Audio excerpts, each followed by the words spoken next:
físicamente, ¿qué significa que los coeficientes cruzados en la matriz de los coeficientes de Rosnager sean iguales? O sea, Gonzague. Físicamente, ¿qué significa? Esos coeficientes cruzados tienen que ver con es decir, tú en este caso yo tengo un flujo que va corriendo sobre una malla, ¿no? Yo tengo el otro flujo que va corriendo sobre la otra malla. Uno yo lo estoy considerando que va a manejar al otro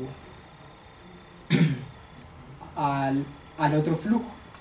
Entonces esos coeficientes, como ya lo había mencionado yo antes, uno, tienen que ver con las características del material, y dos, esos salen porque se hace un estudio en fluctuaciones, y uno puede llegar a demostrar que una fluctuación que ocurre con un parámetro alfa k en promedio con otro que depende del tiempo, entonces digamos que las fluctuaciones que ocurren con estos parámetros puede llegarse a demostrar que son iguales.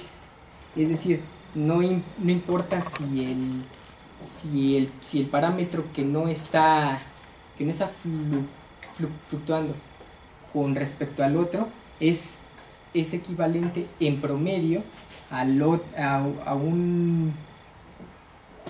una variable, a la otra variable no fluctuante con respecto a esa. Entonces, si no fuesen iguales, la forma en cómo evolucionan en el tiempo en la gráfica que pusiste, ¿te caería diferente? ¿O no cambiaría? A ver, ¿cómo? Sí, después graficaste cómo evolucionan en el tiempo esos coeficientes, ¿no? Uh-huh. Entonces esa gráfica, si fuesen diferentes esos coeficientes, ¿habría algún cambio en esa gráfica? ¿O sería, no? No, pues no. No habría ningún cambio en eso. Un comentario. Ajá. Esa igualdad de coeficientes cruzados es un principio de simetría de luz. Lo que quiere decir, por ejemplo, es que si yo tengo un conjunto de iones y los someto a una diferencia de potencial eléctrico, no solamente se va a generar una corriente eléctrica, también se va a generar un flujo de masa. Entonces el flujo de masa es subsidiario del flujo de cargas. Pero si por el contrario tengo un conjunto de iones y produzco un gradiente de tensión o de masa, va a haber un flujo de masa que a su vez es un flujo de corriente. Entonces ahí en un caso un flujo jaló al otro y luego la versión recíproca cuando cambia de fuerza. El principio de simetría exige que uno jale al otro o al revés de la misma proporción cuantitativa. Si no fuera así, estarían perdiendo otros principios de conservación, por ejemplo. Sí. Okay. Más preguntas. Tenemos 3 minutos más para preguntar. Ahora yo tengo una pregunta. En las curvas 3D inicialmente que pusiste, se ve como aumenta y hay un momento en que se hace plana con un cambio brusco. Las gráficas, ¿no? Matemática en los rangos. Esa, por ejemplo, esa gráfica. ¿Es que están cortadas o esa es que cambió la dependencia en ese caso? No van a ser. Sí, es que aquí de este rango acá, pues va a ser 0. ¿Y arriba? Arriba va a alcanzar hasta un máximo. Sigue subiendo, ¿no? No, nada más hasta ese máximo. Hasta un máximo. ¿Y a qué se debe eso? Es decir, ese cambio en ese valor. Es decir, no tienes puesto el valor, ¿no? Pero ¿a qué se debe? A que no siga subiendo y de repente alcanza un máximo y lo mantenga.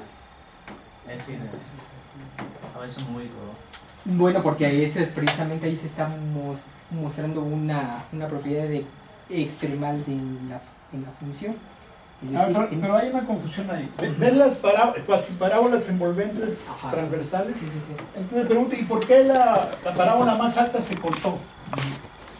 Bueno, es que ahí me debí de haber ampliado más este rango, claro, para que se viera el máximo. Ya, sí. Esas parábolas en el lomo, cuasi parábolas, pues son, en cada caso hay un máximo. Sí.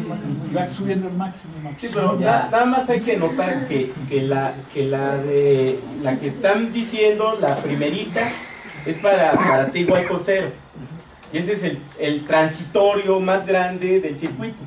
Cuando bajas el switch, es el golpe que das. Por eso sería estaría muy arriba, pues. Finito, pero arriba. Y bueno, mi segunda pregunta que te iba a hacer, ¿qué importancia, qué relevancia tú le ves a este trabajo? Bueno. Resulta que por ahí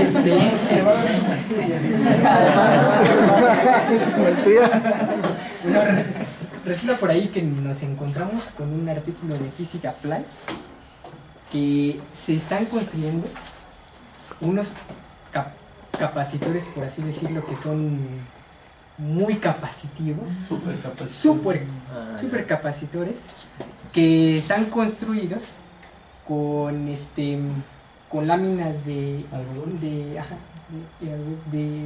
el grafeno, ¿no? Ajá, o sea, el sustrato es el algodón y encima el grafeno.